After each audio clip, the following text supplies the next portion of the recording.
자, 이번 연습 문제는 개념이 조금 어려운 편인데요. 문제를 좀 보면 A, B가 주어져 있죠. AP 대 BP가 3대 1. 이걸 보통 거리의 B라고 보통 표현을 합니다. 거리의 B. A에서 P까지의 거리와 B에서 P까지의 거리. 거리가 딱 정해져 있는 건 아니에요.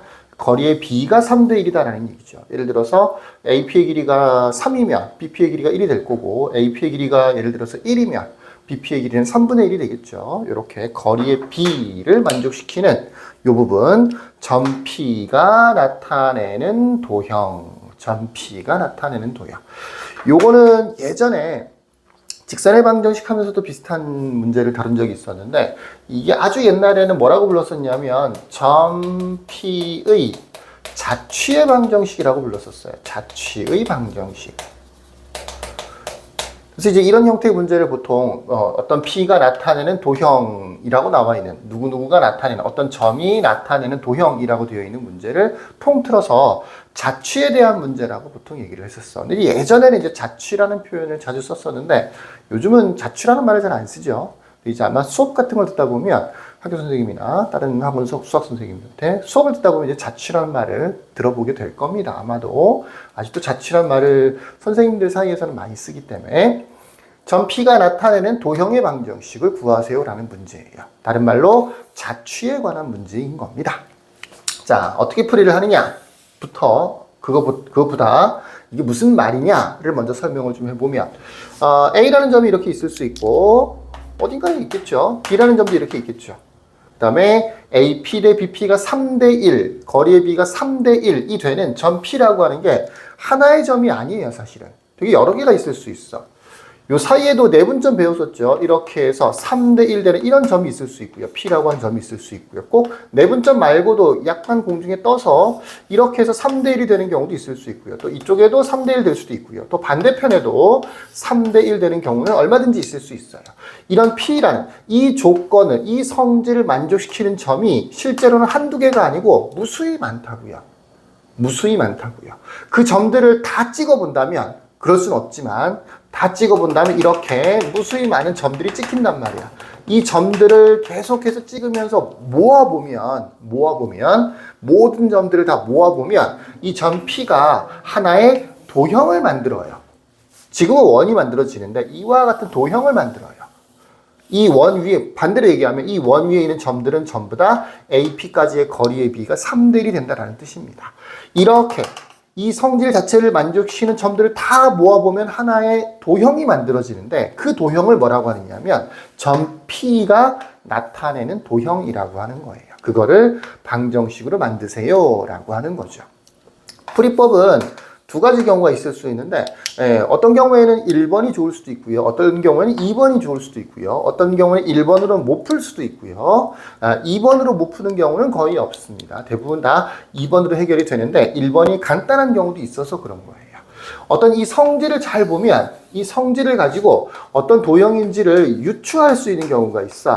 아, 저거는 원이야. 내가 좀 전에 이게 원이 될 거라 그랬었잖아. 아, 저거는 원이야. 중심이 뭐고 반지름이 뭐짜리는 원이 돼 라는 걸 알면 바로 원의 방정식을 만들면 땡이죠. 끝이죠. 그걸로. 근데 실제로 고등학교 1학년 과정에서 나오는 대부분의 문제들이 이렇게 유추할 수 있는 형태는 그렇게 많지 않아요. 드물어요. 굉장히 적습니다. 그래서 두 번째 방법으로 보통 문제를 많이 풀어요. 두 번째 방법이란 건 뭐냐? 도형의 방정식을 실제로 만들어내는 거야. 어떤 도형인지도 모르고 무조건 이 관계식을, 이 성질을 잘 이용해서 식을 만들어내는 거야. 물론 당연히 도형의 방정식이니까 x하고 y라는 문자가 섞여 있겠죠.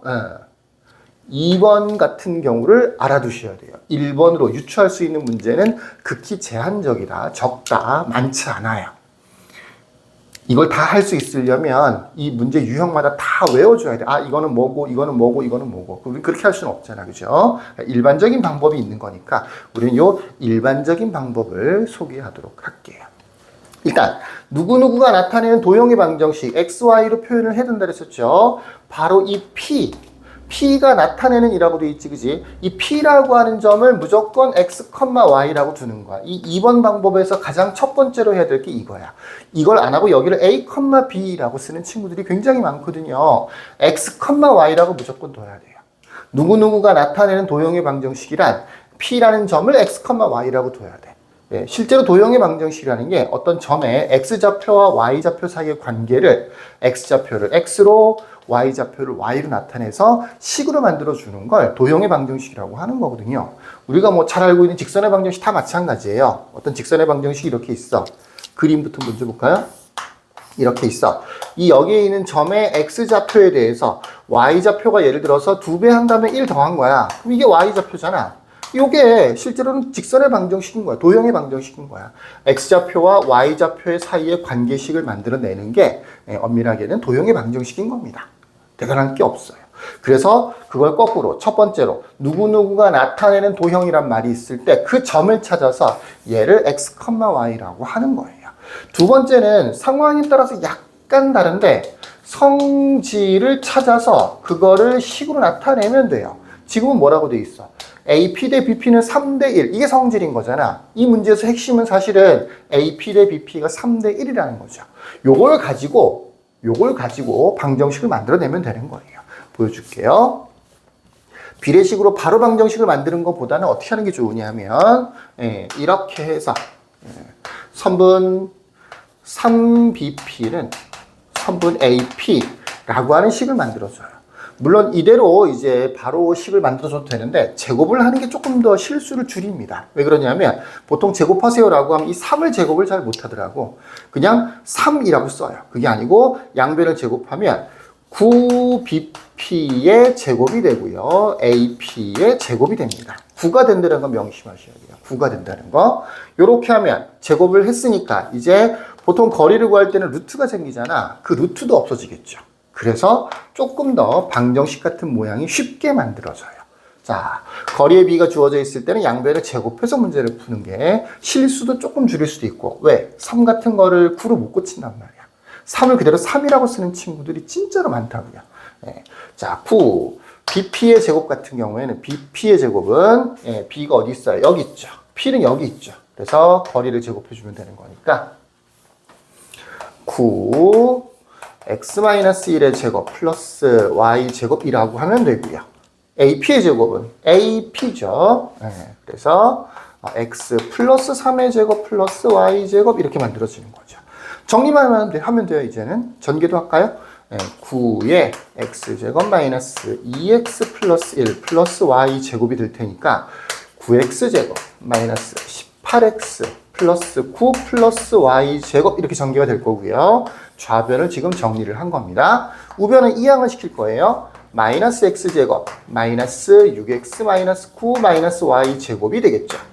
아, 여기 9y제곱인데 또 y제곱이라고 썼네요. 여러분들도 이런 실수를 저지르면 안 돼요. 자, x제곱 y제곱 정리를 해보면 8x제곱 플러스 8y제곱이 될 거고요. 마이너스 18x 마이너스 6x 그래서 마이너스 24x가 되겠네요. 그냥 x는 없네요. 9는 또 약분되네요. 소거가 되네요. 는요. 전부 다 8의 배수죠. x제곱 플러스 y제곱 마이너스 3x는 0 이렇게 식을 만들어 놓고 보니까 뭐가 됐어? 원의 방정식이 됐죠. 이런 식인 겁니다. 처음에는 도형의 방정식이 뭐가 될지 몰라도 상관없어요. 이